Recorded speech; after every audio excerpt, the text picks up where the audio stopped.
रामकृष्ण हरी मंडळी, सर्वांचं स्वागत आहे.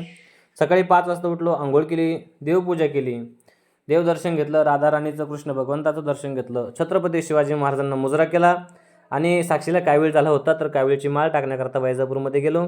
तिला घरी सोडलं पण ती म्हणे हॉस्पिटलला यायचं आहे. म्हटलं तुम्ही या मागून. मग मी घराकडे निघालो हिलालपूरला आणि युवराज महाराज आणि साक्षी देखील हॉस्पिटलला चालले होते साक्षीला घेऊन.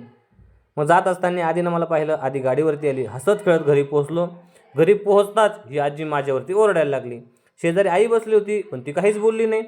मग वडील आणि मी शेतात गेलो, नळ्या पसरत होतो, तंबाटे लावायचे होते.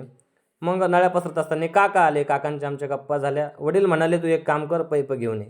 पैप आणायला गेलो, पैप आणत असताना हाताला लागलं आणि किती रक्त वाया गेलं बघा तुम्ही. काम उरकलं, आम्ही घराकडे निघालो, पण आधी काम तर बघून घ्या. मग मी सगळं काम उरकून वैजापूरला निघालो, वेळ झाला होता.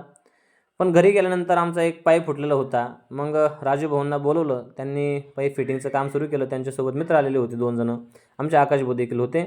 मग आधी माझ्याकडे ताट घेऊन आले, जेवायला बसायचं म्हणे. मग आम्ही जेवायला बसलो. खूप सुंदर अशी भाजी बनवलेली होती. सगळ्यांच्या तोंडाला पाणी येत आहे ना. एवढं जेवलो आम्ही की कढईतली भाजी संपून गेली. आता तुम्ही काय तुमच्या तोंडाला पाणी येऊ देऊ नका. चला तर आपण भेटूया उद्या सकाळी. सर्वांना रामकृष्ण हरी.